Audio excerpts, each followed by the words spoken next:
Life in Venice may be moving with the times. But one thing never changes. It dictates the daily rhythms of the city and the lagoon.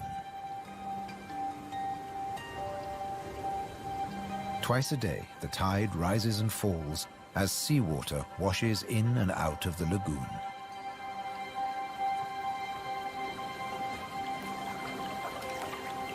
The water level changes by up to 60 centimeters. Smooth lakes disappear into swampy wetlands, only to return hours later.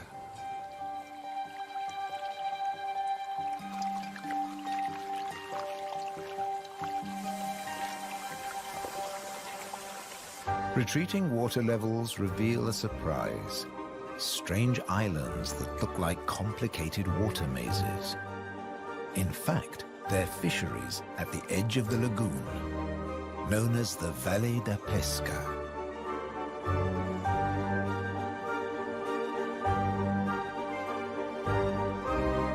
They've been worked by the same families for generations, using a simple but ingenious method.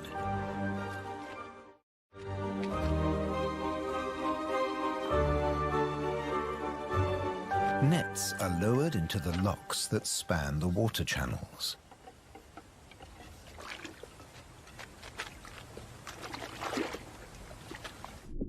In the springtime, the locks bar the way to the young fish that stream into the lagoon to feed.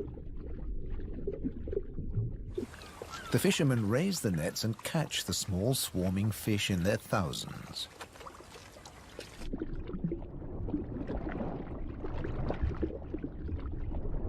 It's easy to scoop them out, but these fish are not for eating.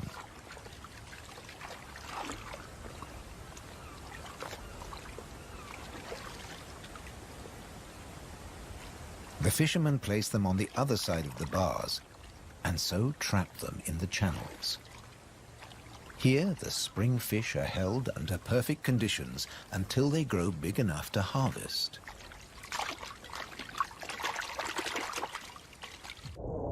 In the autumn, when the fish try to return to the sea, they're simply netted again. This time, they don't get away. Kingfishers have a more dramatic technique.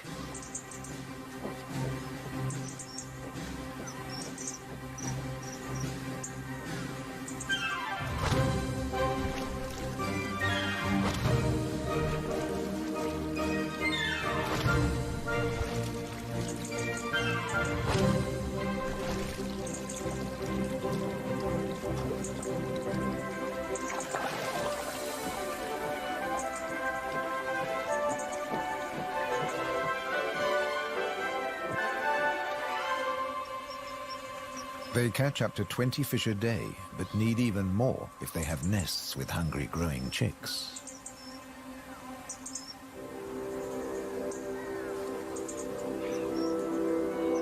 It takes enormous skill, but also violence. A sharp blow to the head stuns the fish. And when it stops wiggling, the kingfisher can turn it round without fear of it escaping. The scales and fins of the fish need to be in line.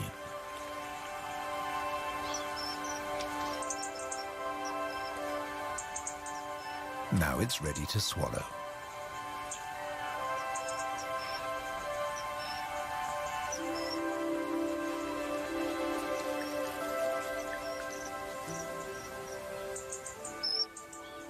These shallow, brackish waters at the edge of the lagoon are perfect hunting grounds for a kingfisher.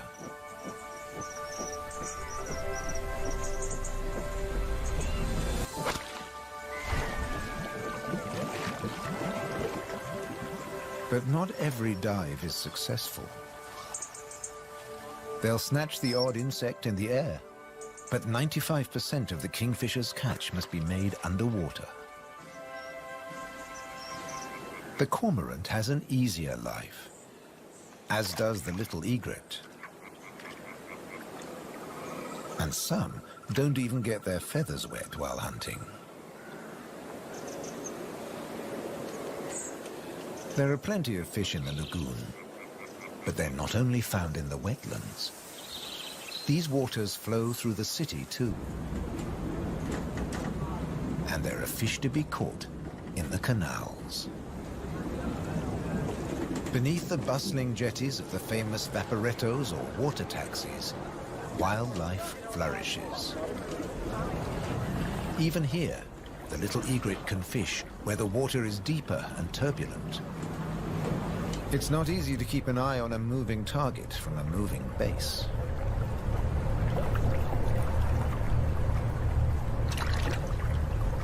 But persistence and patience pay off.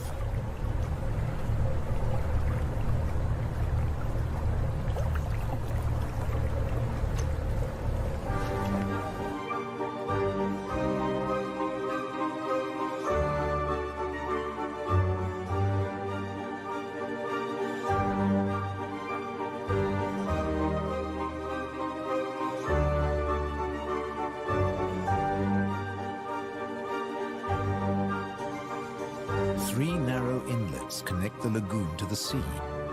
They're known as bocche, the Italian word for mouth. In spring, the fish travel into the lagoon because it's shallow, warm, and full of food. And in the autumn, they travel back out to the Adriatic Sea. The lagoon's fishermen understand the rhythms of the sea. But there was one phenomenon that remained a mystery for many years. When they cast their nets into the rich fishing grounds, they were torn to shreds. The fishermen believed that water spirits were grabbing their nets and named the area the Tenue, or Hold Fast. The Hold Fast was in fact a jagged reef, an unexpected and magical aquatic paradise. These unique natural rock formations are similar to coral reefs.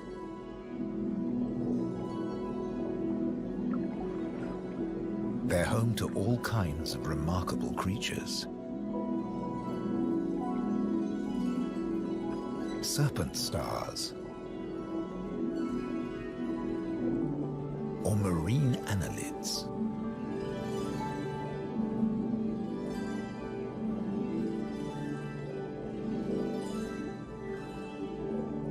This precious area is now protected. Fishing is forbidden, diving strictly regulated.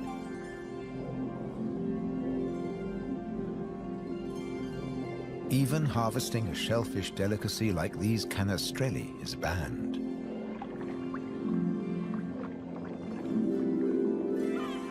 The city of Venice is lucky to have rich fishing grounds on its doorstep. The catch is seasonal, and in spring, the fish are small.